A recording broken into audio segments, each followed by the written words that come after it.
하나님의 말씀 요한계시록 5장 1절에서 14절을 다 같이 일어나셔서 제가 한 절, 여러분이 한 절 교독하겠습니다.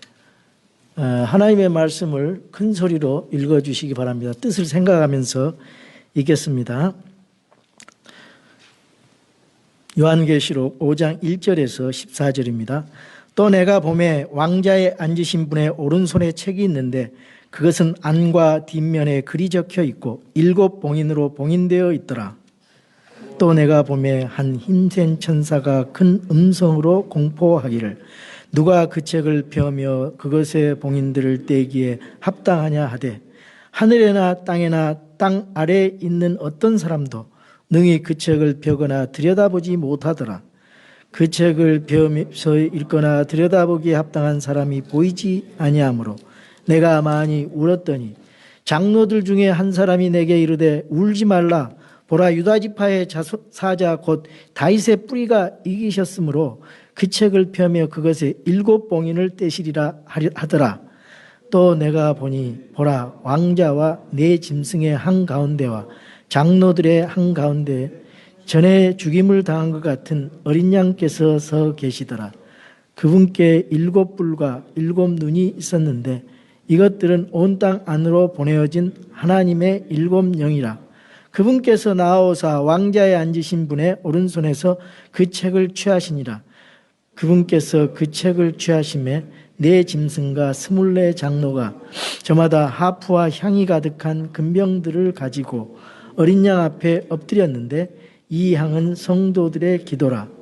그들이 새 노래를 불러 이르되 주께서 그 책을 취하시고 그 책의 봉인들을 열기에 합당하시나이다.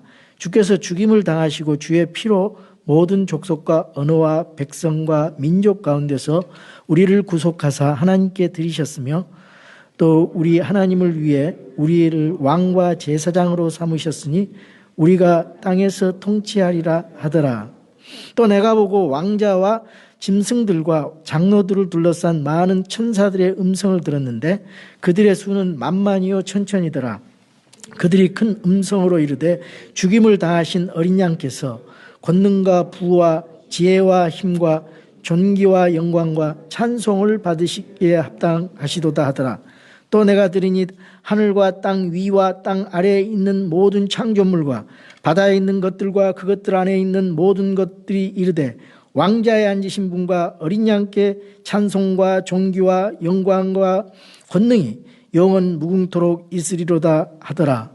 이에 네 짐승이 이르되 아멘 하고 24 장로가 엎드려 영원 무궁토록 살아계시는 그분께 경배하더라. 아멘. 우리 다 같이 앉으시겠습니다. 자, 우리가 요한계시록을 통해서 하나님의 말씀을 공부해 나가고 있습니다.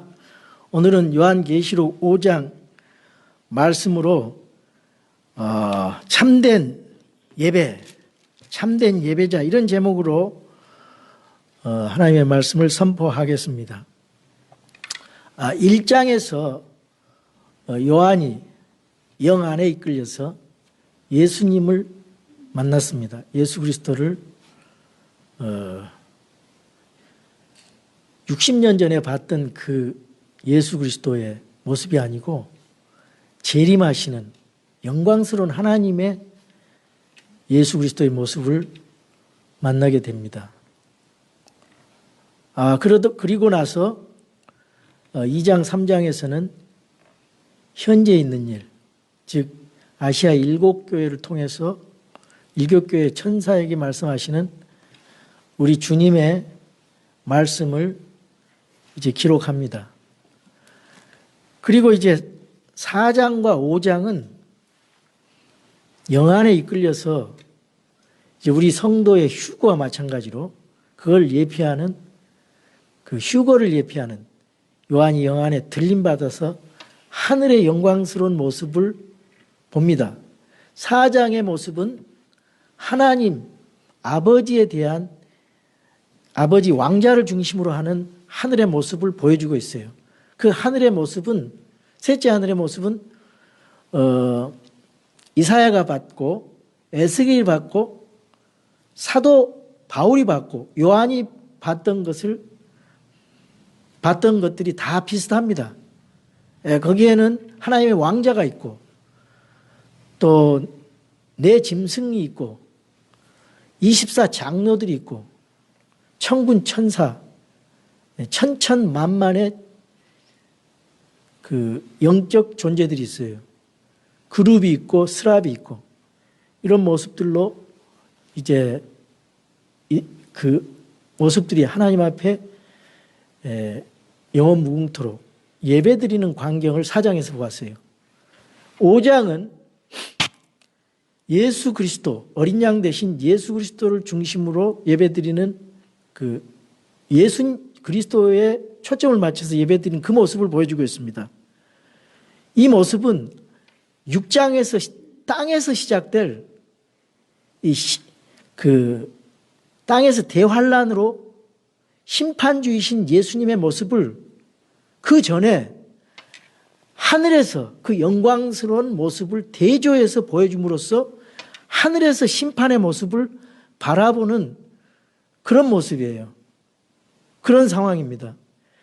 그래서 6장부터는 대환란으로 이 땅에서 19장까지 아주 그 대환란의 모습으로 이 지구상에 이 땅의 그 심판의 모습을 이제 계속 보게 될 텐데 그 심판하기 이전에 우리 하늘의 모습, 셋째 하늘의 모습, 그 모습을 잠깐 우리가 보는 거예요. 그 영광스럽게 예배드리는 셋째 하늘의 모습. 우리가 앞으로 이제 주님 공중 강림하시면 죽었던 자들은 부활해서 하늘로 올라가고 우리 살아있는 자들은 변화된 몸으로 셋째 하늘에 올라가서 이제 그 그리스도 심판석에서 우리가 보상을 받고 이제 셋째 하늘에서 하나님을 영원토록 이제 경배하는 그 모습을 그 장면을 보여주는 겁니다. 자, 그래서 여기 5장 1절에서 4장까지 보면은 또 내가 봄에 왕자에 앉으신 분, 이 하나님 아버지입니다. 분의 오른손에 책이 있다 그랬어요. 자, 이 책이 성경 전체를 말하는지 아니면 다니엘서를 말하는지 아니면 요한계시록을 말하는지 그건 정확하지가 않습니다. 이 책이 있는데 그것은 안과 뒷면에 글이 적혀 있고 7 봉인으로 봉인되어 있다 그렇게 되어 있어요. 책이 있는데 이게 7 봉인으로 봉인되었다 그랬습니다. 여러분 이 두꺼비 집이나 계량기 있잖아요. 전기 계량기. 납으로 딱 봉인을 시켜놔요. 그걸 아무도 열 수가 없어요. 열었다 하면 이거 계량기를 조작한 것으로 느끼기 때문에 전기회사 나가지고 그 확인을 합니다. 봉인되어 있는지. 그건 아무도 만질 수가 없어요. 그것은 그 전기회사의 소유이기 때문에 다른 사람이 그걸 열고 이거는 계량기를 조작했구나 이렇게 생각하는 거거든요. 자, 우리가 예수님을 믿은 뒤에 성령님으로 봉인됐다 그랬어요. 그 소유권이 이전이 된 것입니다. 이 땅에 하나님의 형상으로 우리 인간이 창조됐는데 아담을 창조해 놨는데 아담과 이브가 범죄했어요. 불신앙 불순종으로 하나님 앞에 범죄했잖아요. 그래서 이 땅에 죄가 들어오고 이 죄값으로 말미암아 죽음이 들어오고 이 죄로 말미암아 하나님과의 간격이 벌어져서 그 소유권이 마귀에게로 넘어가 버렸어요.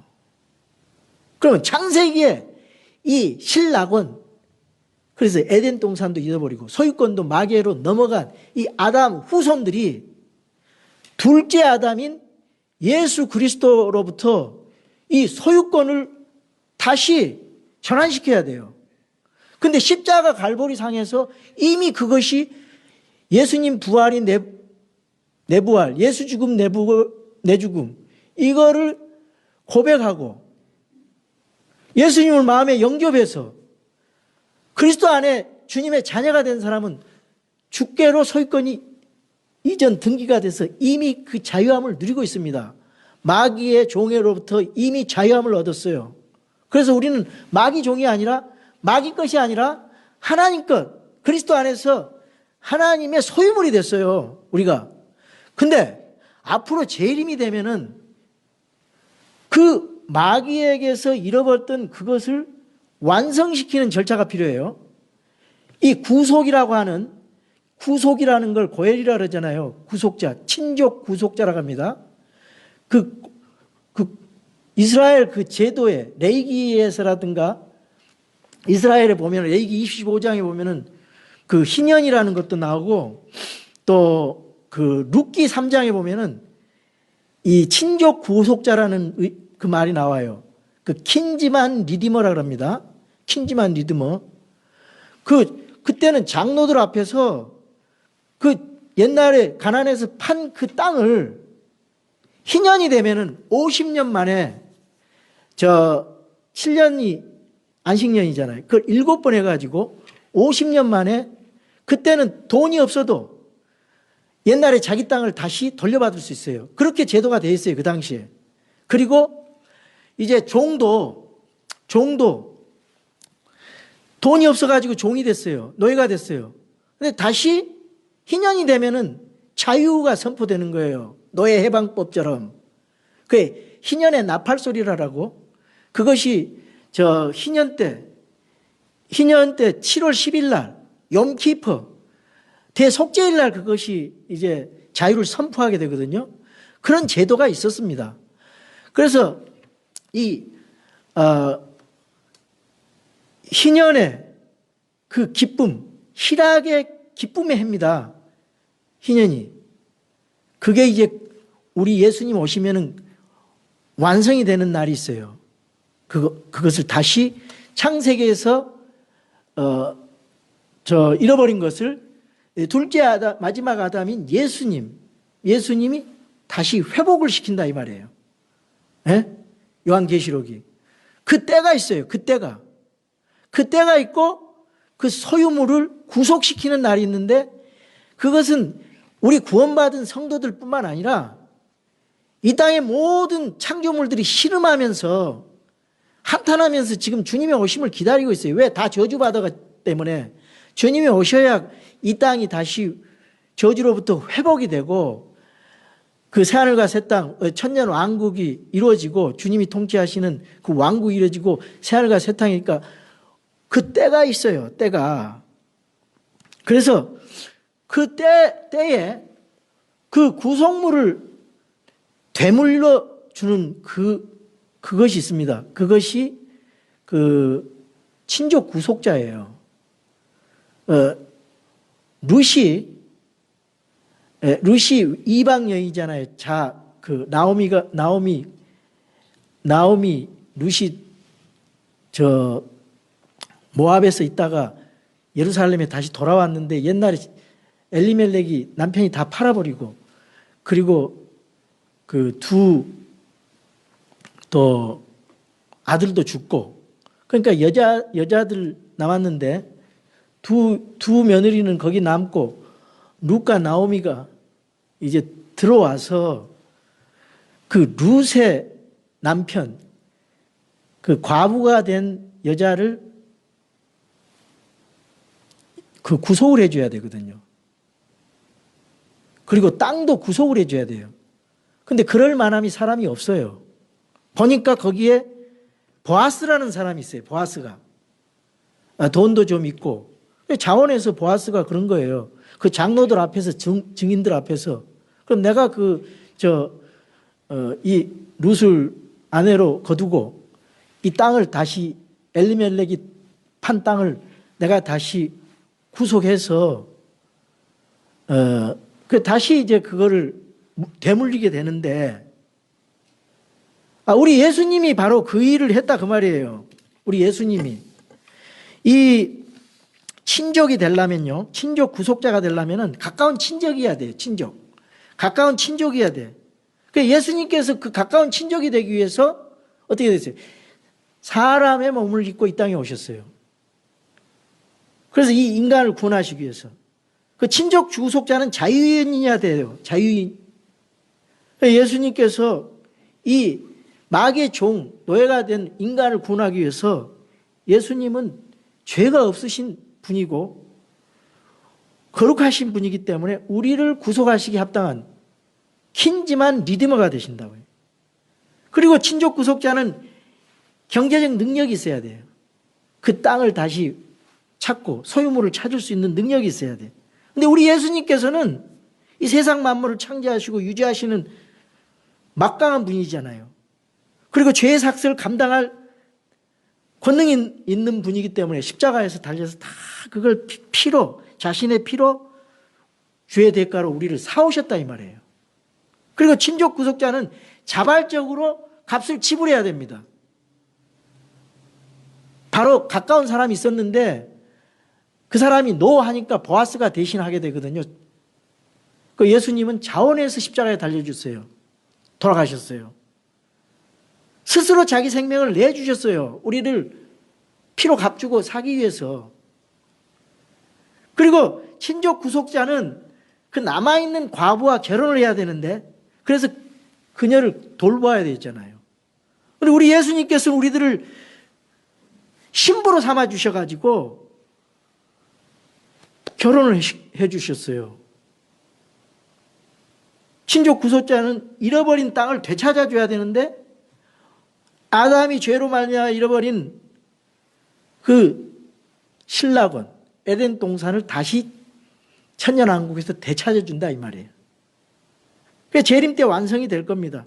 그래서 완벽한 친족 구속자가 되시는 겁니다. 우리 예수님이. 그런 구약적인 배경을 가지고 오늘 이 성경을 읽어야 됩니다. 자, 이것이 이제 소유물 이전 등기, 그 등기와 같은 거거든요. 그게 봉인이 돼 있다 이 말이에요. 그 책이 봉인이 돼 있어요.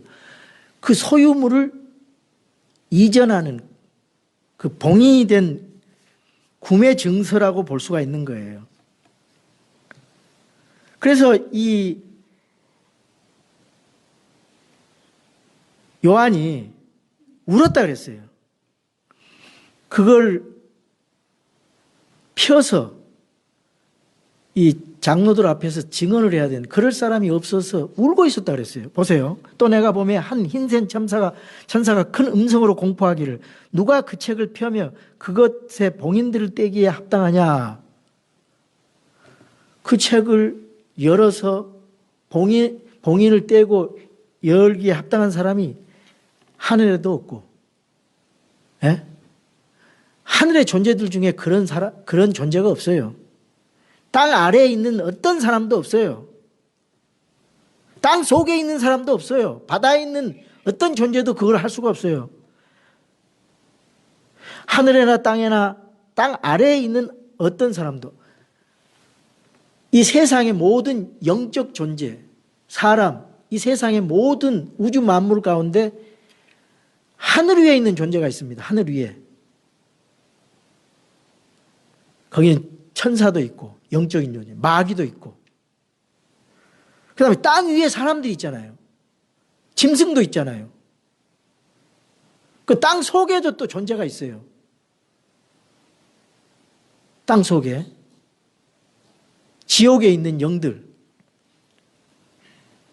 어떤 사람도 능히 그 책을 펴거나 들여다보지 못하더라. 그 책을 펴서 읽거나 들여다보기에 합당한 사람이 보이지 아니하므로 내가 많이 울었더니 그랬습니다.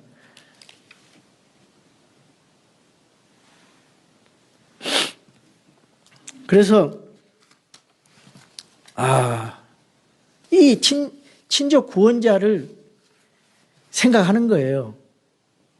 정말 친족 구원자를 생각해서 이 모든 것을 해결해 주고 소유물을 이전 등기해서 그 24 장로들 앞에서 증언 앞에서 증언을 해줘야 돼요.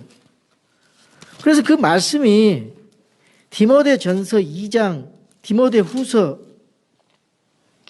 2장 5절 6절을 아주 정확하게 거기 나와 있는데 하나님이 계시고 하나님과 사람들 사이에 한 중재자가 계시니 곧 사람이신 그리스도 예수님이라.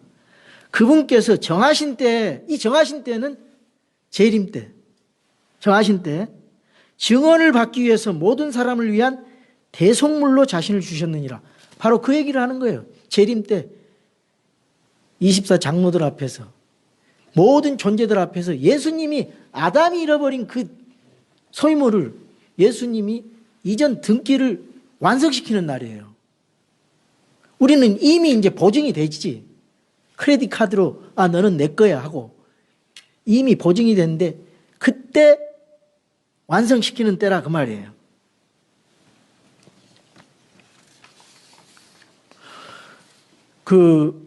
아까 희년 얘기를 했는데 예수님 갈보리 십자가에서 돌아가실 때 이미 그 일은 자유가 선포됐어요. 그래서 그리스도 안에서 예수님의 죽음과 부활 믿고 새로운 창조물이 된 사람들은 다 그걸 이미 자유를 느끼고 있는데 전 역사적으로 그러한 일들이 재림 때 있게 될 거다 그 말입니다. 자, 5절 보겠어요. 장로들 중에 한 사람이 내게 이르되 울지 말라. 24 장로는요, 구원받은 신약시대 성도들을 대표한다 그랬죠. 여기 지금 말하는 우리 여기 장로가 아니고 구원받은 성도들을 대표하는 24체계의 그 이스라엘 그 장로들을 얘기하는 거예요. 근데 그 장로들이 지금 현재 우리가 믿는 자의 그 제사장 거기하고 연결시켜 볼 때 우리가 믿는 사람들의 우리 그 신약시대 믿는 사람들의 대표로 24 장로를 지금 말씀하고 있는 것입니다. 왜냐? 구약시대 성도나 환란시대 성도들은 나중에 예수님 지상재림 직전에 휴거되거나 부활되기 때문이에요.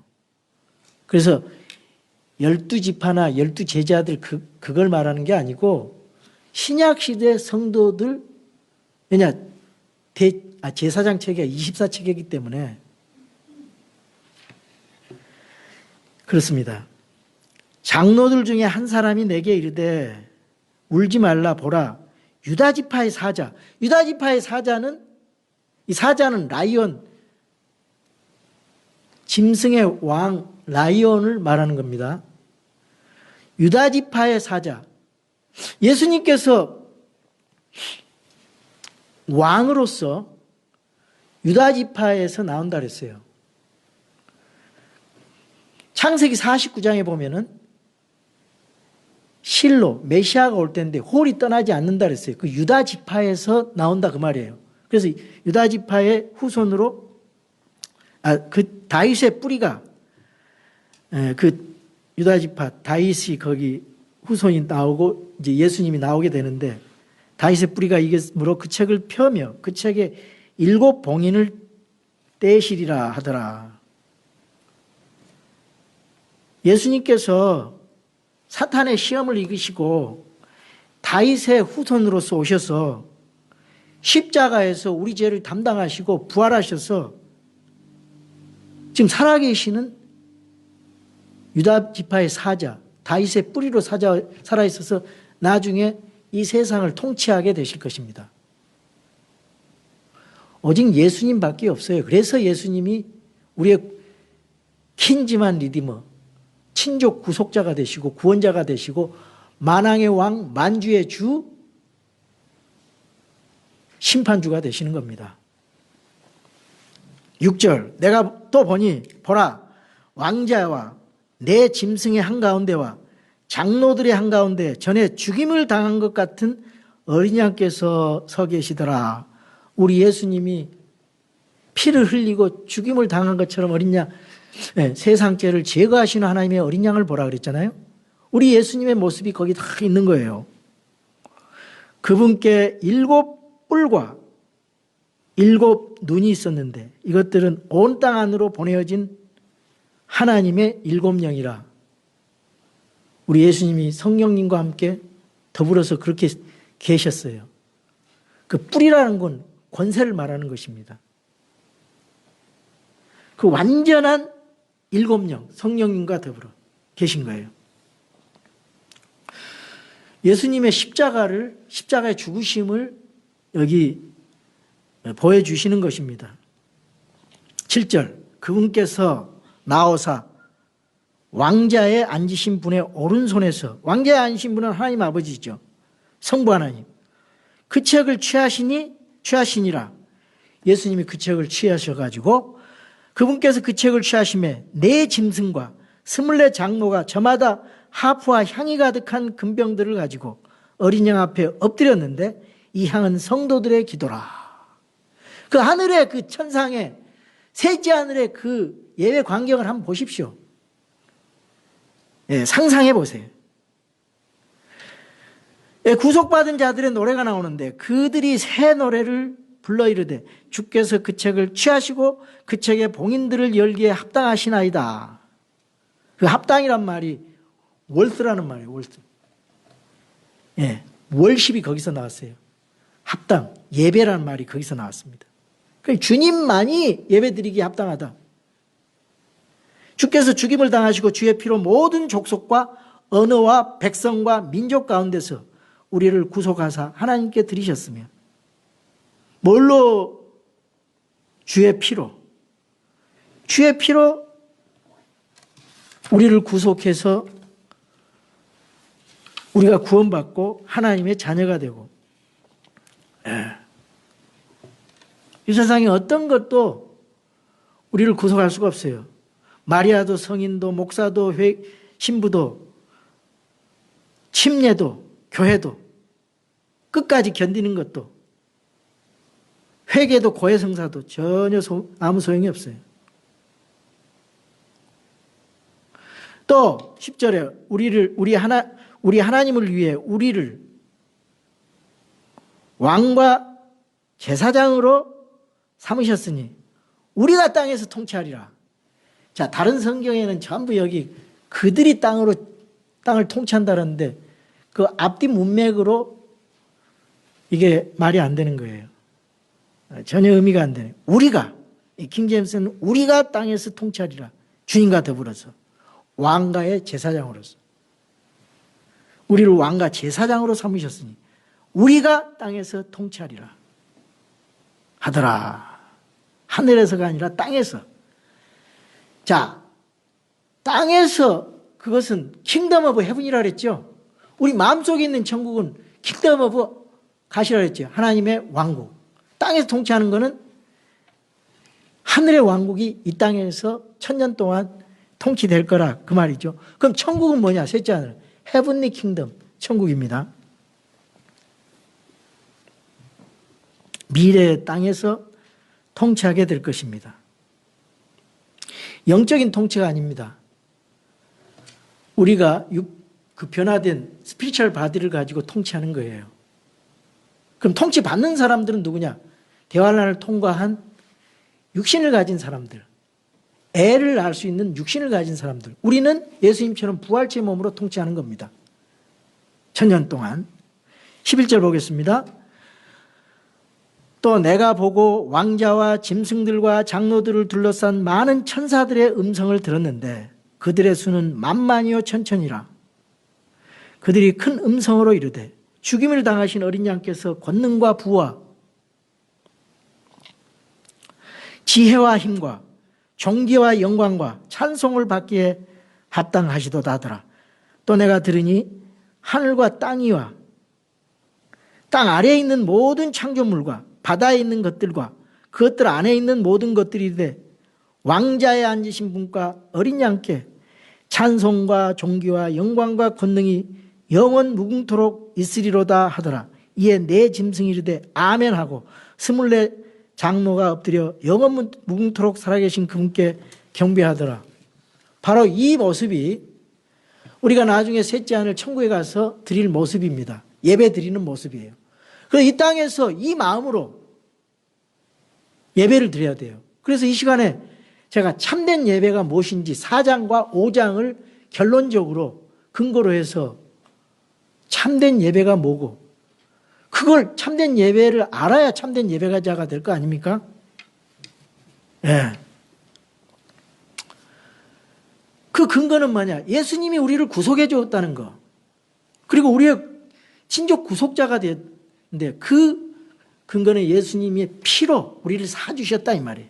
그 피는 죄가 없는 피고, 그 피는 깨끗하게 하는 피고, 그 피는 귀중한 피고, 그 피는 오직 유일한 우리를 구속할 피고, 그 피는 썩지 않을 피고, 그분의 피가 없으면 우리의 구원과 우리의 천국이 보장될 수가 없어요. 그래서 그 마음으로 예수님께, 하나님께 경배해야 됩니다. 영과 진리로. 자, 그러면은 우리가 이 땅에서 예배를 드리다가 천국에 가서 예배 드리게 될 텐데, 어떤 마음으로 이 땅에서 예배를 드려야 됩니까? 어떤 마음으로? 예배가 뭐냐? 첫째로 참된 예배는 이기심을 버리는 거예요. 이기심. 기도를, 이 이기심이 예배를 방해하는 방해물입니다. 최대 적이에요. 자, 주님을 섬기는 게 아니라 기도를 하고 헌금을 하고 뭐 예배를 드려도 자기 자신의 만족과 기쁨을 위해서 하면은 이거는 벌써 이기심을 가지고 예배 드린 것 때문에 합당한 예배가 될 수가 없어요. 온전히 주님만이 높아져야 돼요. 그래서 여기 주님이 주신 상급조차도 면류관을 벗어 던져버렸어요. 주님이 나를 인정해 주는 것조차도 주님이 받으시라고, 나는 받기에 합당하지 못하다고. 오직 주님만이 받기에 합당하다고. 그래서 면류관을 던져버렸어요. 왕관을 던졌어요. 그리스도 심판석에서 받은 그 상급을 다 주님께 던져버렸어요. 주님만이 받기에 합당합니다. 주님이 나에게 이 상급 줬지만은 고마움으로 해야 돼요. 여러분, 예배 드리면서요, 얼마나 잡된 생각이 많은지 몰라요. 거기에 마귀가 이기심을 딱 갖다 줘가지고 기도를 하면서도 자기 자신에 대한 생각을 하면서 기도를 합니다. 아, 이건 내가 기도 잘못하면 어떻게 되나? 사람들이 나를 어떻게 생각할까? 어떻게든지 하나님께 집중이 돼야 되는데 자꾸 내 마음에 나를 생각하면서 나를 집착하게 만드는, 나에게 집착하게 되는 거, 이게 큰 방해물이라 그 말이에요. 그냥 잡생각, 이런 생각, 저런 생각, 이런 걱정, 저런 생각, 딴 생각. 주님께만 생각이 가 있어야 되는데 다른 생각이 가로막아가지고 사탄이 아주 좋게. 그걸 버려야 된다 그 말이에요. 자, 하나님 말씀 사모하는 거 좋아요. 하나님 말씀 자체를 사모하는 거 좋아요. 뭐 잘못이 아닙니다. 근데 너무 좋은 설교를 듣고자 하는 생각이 지나쳐서, 자, 저 목사로부터 오늘 설교 내가 뭐를 얻을 것인가, 여기에 집중하면 그거조차도, 그것이 지나치면은 일종의 이기심이 된다 그 말이에요. 예배는 문자 그대로 내 자신을 다 드리는 거예요. 기도도 주님께 드리는 거예요. 찬양도 주님께 드리는 거예요. 헌금도 주님께 드리는 거예요.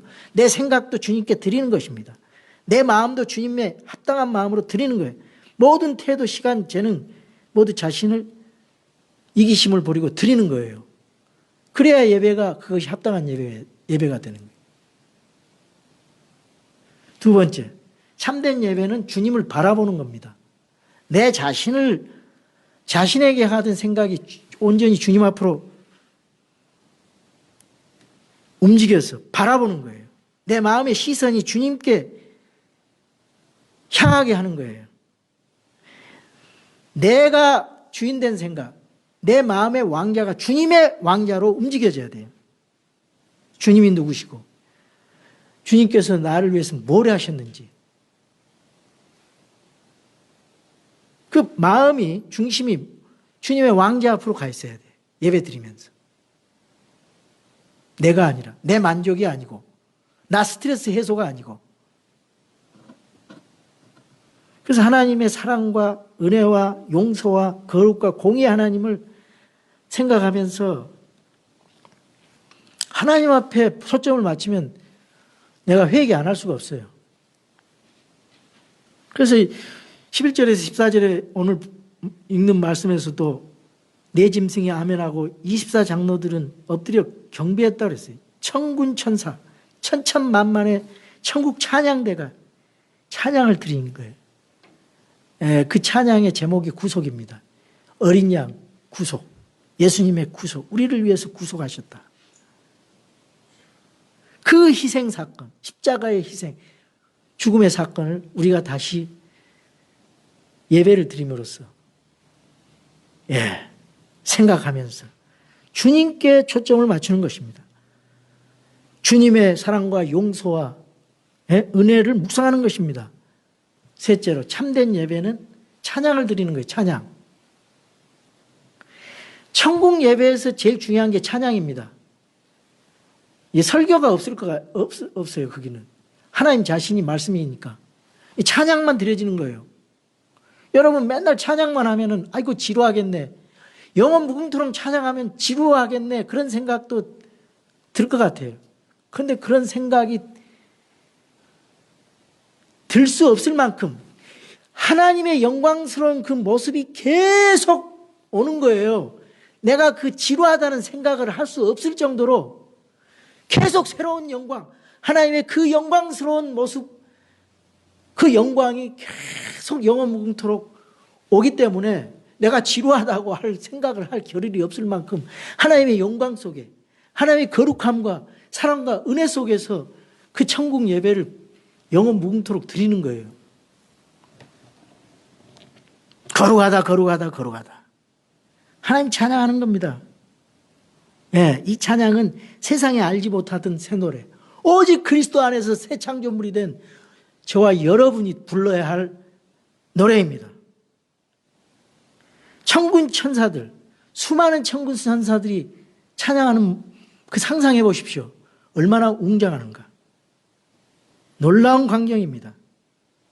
우리가 함께 성도들 찬양하면서 그 찬양, 그 하늘의 천사의 찬양대, 하늘 성도들이 함께 찬양하는 그 모습을 그리면서 우리가 이 땅에서도 연습을 해야 돼요. 그 마음으로 찬양을 해야 돼요. 기쁨으로. 이 찬양을 계속 우리가 예배 드릴 때도 찬양하고 일할 때도 찬양하고, 여러분 가정 구석구석에서 찬양으로 가득하게 하시기 바랍니다. 하루가 찬양으로 마음이 즐겁게 되기를 바랍니다. 찬양을 하게 되면 영혼이 맑아져요. 영이 맑아져요. 유행가를 부르면 죄질 생각이 나요. 명곡을 부르면 혼이 맑아진대. 찬양을 부르면 영이 맑아진다. 이 찬양 속에 있는, 찬양을 듣는 말 속에 있는 엄청난 의미를 여러분 발견하고 찬양하는 성도 되시기 바랍니다.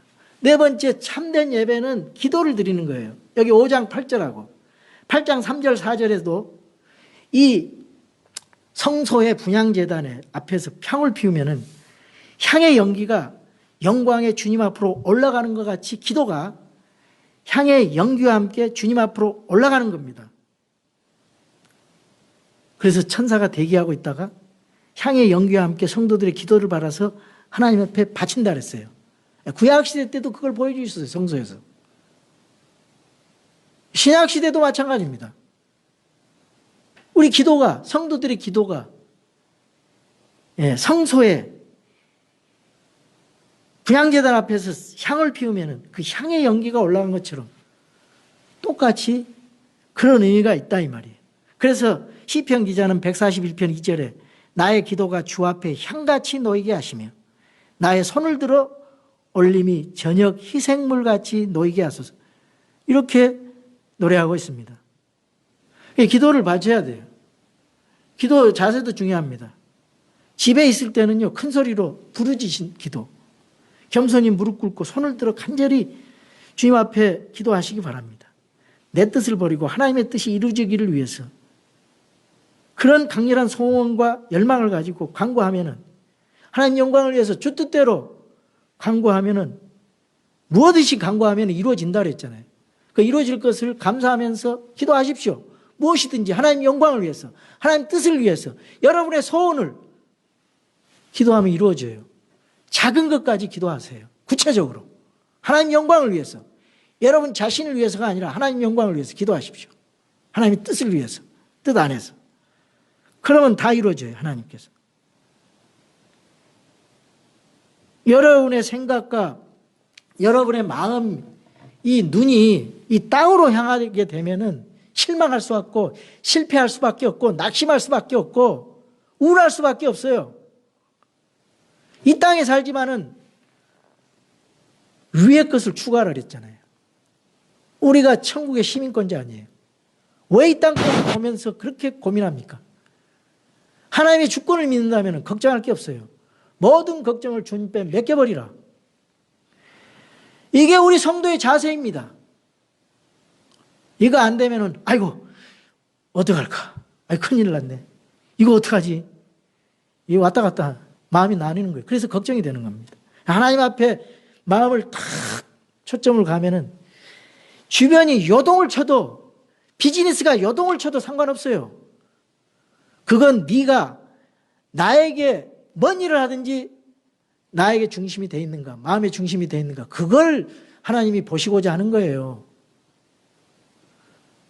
너희는 먼저 하나님의 왕국과 그분의 뜻을 구하라 그랬잖아요. 모든 것이 합력해서 다 이루어진다 그랬잖아요. 더 한다 그랬잖아요. 더 해준다 그랬잖아요. 우리 삶이 그렇게 돼야 돼요. 우리 삶이 찬양과 기도, 주님을 바라보고 내 이기심을 버리고. 그러면 그런 마음으로 예배를 드리면 어떻게 됩니까? 주님을 당연히 닮아가죠. 여러분, 바라보는 것은요, 바라보는 대상에 따라서 바뀌어요. 소를 숭배하는 그런 나라 사람들은 행동이 소처럼 된다는 거야. 인도 같은 나라에는. 고양이를 숭배하는 그 나라 사람들은 눈이 고양이처럼 바뀐다는 거예요.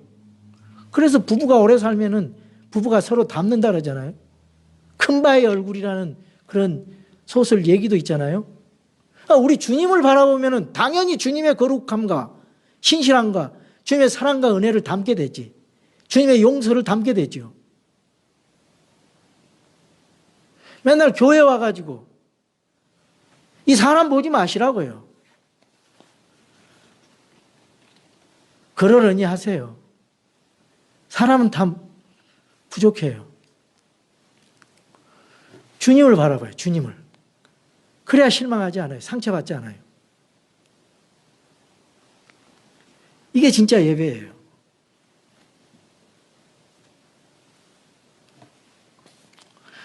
주님을 바라보면요, 성도들이 주님의 거룩함과 영광을 담습니다. 주님의 인격을 닮아요. 주님의 사랑과 용서의 마음을 담습니다. 크리스찬이 함부로 살 수가 없게 돼요. 예수님을 닮는데 도대체 크리스찬들이 누구를 보기에 그렇게 교회가 문제가 많습니까? 주님을 안 보고 딴 걸 보기 때문이에요. 이 땅에서 좀 교회 안에서도 좀 뭔가를 자기가 해보려고 하는, 그러다 보니까 문제가 생기는 거예요. 주님을 바라보십시오. 그 주님을 닮습니다. 그리고 이 예배를 드리다 보면 이 세상의 악한 세력에 대해서 대항할 수 있는 그 힘과 용기가 생기는 거예요. 하늘의 영광을 보면서 이 땅에 그 하나님의 눈으로, 하나님이 주시는 그 눈, 안목을 가지고 세상을 보기 때문에, 아이고 이 세상은 모순투성이구나, 이 세상은 낙심투성이구나. 근데 내가 이 세상 눈으로 보면 실망하지요. 그러나 하나님의 눈으로 보면 실망 안 해. 불쌍해지고 마음이 점점 넓어져서, 그걸 어떻게 저 사람들에게 주의 복음으로, 예수님의 인격으로 저 사람들을 품을 수 있을까? 넓은 마음을 가지고 어린아이 같이 잘 이끌어줄까? 어린아이들. 교회 오래 다닌다고 소용없어요. 얼마나 예수님의 말씀으로 우리가 변화되어 있는가. 그게 중요한 겁니다. 그래서 그 하나님의 영광, 예배를 통해서 만난 하나님의 영광을 가지고 더럽고 어두운 이 세상 속에 나가서 새로운 삶을 살기 시작하는 거예요. 그게 그리스도인이란 말이죠. 그래서 이 참된 예배를 통해서 우리는 직장을 변화시켜야 돼요. 우리는 주변을 변화시켜야 돼요. 우리 가정을 변화시켜야 돼요. 우리 복잡한 인간관계도 이 예배자의, 참된 예배자의 의식이 있다면 이것도 다 예수님께서 다 해결해 주십니다. 그래서 우리 주님이 이 땅에 살 수 있는 용기와 비전을 가질 수 있어요. 여러분, 내가 본 하나님의 영광을 가지고 이 세상과 이 악과 대응해서 하나님의 뜻을 이루시기 바랍니다. 그것이 그리스도인의 삶이에요. 그리스도인들이 승리하기 위해서 참된 예배를 깨달아서 참된 예배자가 되기를 주님의 이름으로 축원합니다. 여러분은 참된 예배자이십니까? 참된 예배자 되기를 원하십니까? 오늘 말씀을 묵상하시기 바랍니다.